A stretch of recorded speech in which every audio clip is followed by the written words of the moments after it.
जय श्री राम। आइए आगे सुनते हैं श्री शिव पुराण में कैलाश संहिता।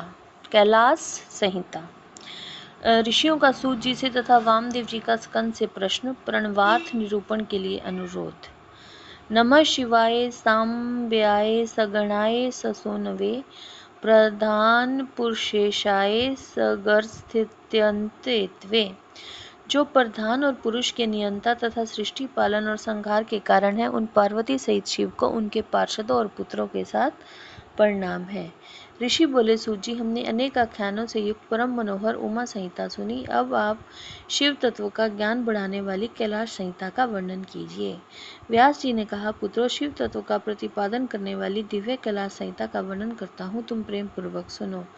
तुम्हारे प्रति स्नेह होने के कारण ही मैं तुम्हें ये प्रसंग सुना रहा हूँ। इतना कहकर व्यास जी ने काशी में मुनियों के साथ सूत जी के संवाद, व्यास मुनि संवाद, शिव पार्वती संवाद, शिव जी के द्वारा पार्वती के प्रति संन्यास पद्धति, संन्यासाचार, संन्यास मंडल, संन्यास प्रतिन्यास, वर्ण पूजन, प्रणवार्थ पद्धति आदि प्रसंगों का वर्णन करके पुनः ऋषिगण तथा सूत जी के मिलन व संवाद की अवतारणा करते हुए सूत जी के प्रति ऋषियों के प्रश्न का ये वर्णन किया। ऋषि बोले, महाभाग सूत जी, आप हमारे श्रेष्ठ गुरु हैं, अतः यदि आपका हम पर अनुग्रह हो तो हम आपसे एक प्रश्न पूछते हैं। श्रद्धालु शिष्यों पर आप जैसे गुरुजन सदा स्नेह रखते हैं, इस बात को आपने इस समय हमें प्रत्यक्ष दिखा दिया। मुने विरजा होम के समय पहले आपने जो वामदेव का मत सूचित किया था, उसे हमने विस्तार पूर्वक नहीं सुना। अब हम बड़े आदर और श्रद्धा के साथ उसे सुनना चाहते हैं। कृपा सिंधु आप प्रसन्नता पूर्वक उसका वर्णन करें। ऋषियों की बात सुनकर सूत के शरीर में रोमांच हुआ। उन्होंने गुरु के भी परम उत्कृष्ट गुरु महादेव जी को, त्रिभुवन जननी महादेवी उमा को तथा गुरु व्यास को भी भक्ति पूर्वक नमस्कार करके मुनियों को आह्लादित करके गंभीर वाणी में कहा। सूत जी बोले, मुनियों, तुम्हारा कल्याण हो, तुम सब लोग सदा सुखी रहो। माँ भाग महात्माओं, तुम भगवान शिव के भक्त और दृढ़ता पूर्वक व्रत का पालन करने वाले हो। निश्चित रूप से जानकर ही मैं तुम लोगों के समक्ष इस विषय का प्रसन्नता पूर्वक वर्णन करता हूँ। ध्यान देकर सुनो। पूर्व काल के रथंतर कल्प में महामुनि वामदेव माता के गर्भ से बाहर निकलते ही शिव तत्व के ज्ञाताओं में सर्वश्रेष्ठ माने जाने लगे।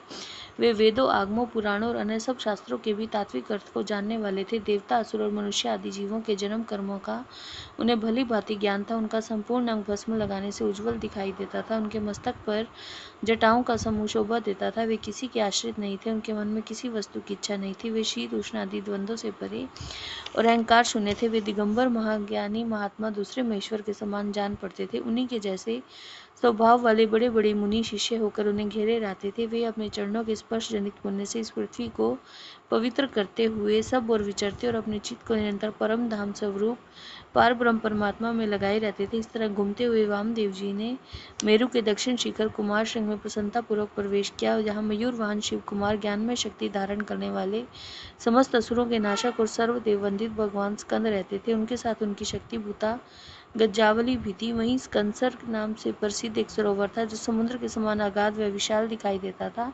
उसका जल ठंडा और स्वादिष्ट था। वह सरोवर स्वच्छ, अगाध और बहुत जल राशि से पूर्ण था।